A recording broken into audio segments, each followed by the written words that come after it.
За та бүхэнд өдрийн мэнд хүргэе.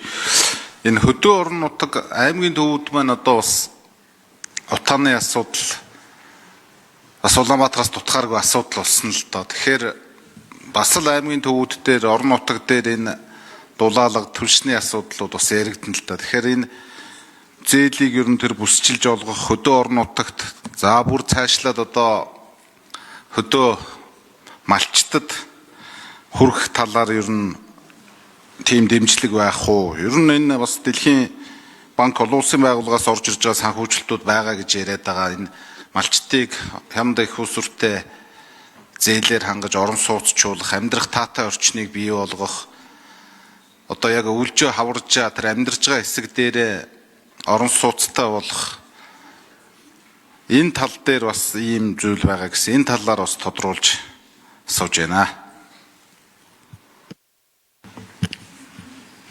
За Ганзүргийн Лувсан Жамцгшин хариулт өгье.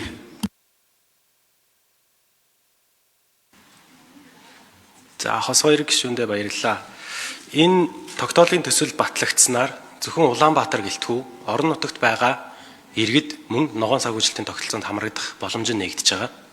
Ялангуяа ямар заалтуудыг оруулж байгаа вэ гэхээр одоо байгаа хэрэглээний зээлийн журмыг шинжилээд ногоон зээлийн журам гэдэг зүйлийг шинээр боловсруулахыг Монгол банкнд үүрэг болгож байгаа.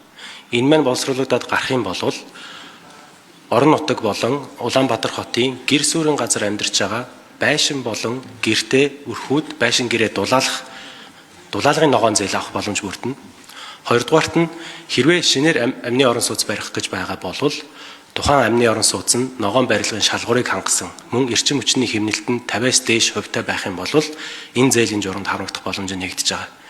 Дээрээс нь нэмээд энэ ногоон зээлэд хамрагдахад байшин гэрээ дулаалах амны орон сууцыг эрчим хүчний хэмнэлтэйгээр барих гэж байгаа бол тэргүүн ээлжинд энэ зээлийн асуудал нь шийдэгддэг байна гэсэн төслийг тусгасан.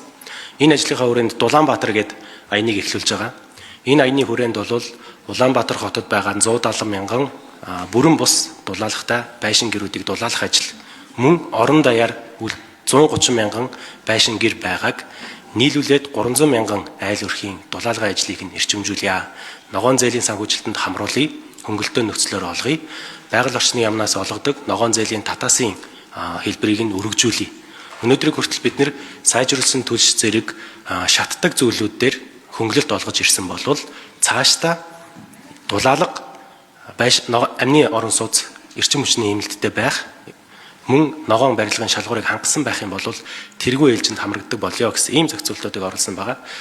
Мөн энэ ажлын хүрээнд үндэсний дулаалгын бодлого гэдэг зүйлийг боловсруулахыг засгийн газарт үүрэг болгож байгаа. Энэ дулаалгын бодлогын хүрээнд тухайлбал ипотекийн зээлтэй адилхан 50%-ийг нь Улаанбаатар хотод, үлдсэн 50%-ийг нь орон нутагт хэрэгжүүлэх ёстой гэсэн хөтөлбөрийг боловсруулж байгаа. Миний бие ч гэсэн мэргэжлийн хүний хувьд бол байгаль орчны яам, хот байгуулалтын яамтай энэ тал дээр нягт ажиллаад орон нутгийн гишүүдийн бас саналыг тусгаад уг төлөвлөгөөг нь илүү боловсронгуй оновчтой болох тал дээр нь анхаарал ажиллая гэж бодож байна.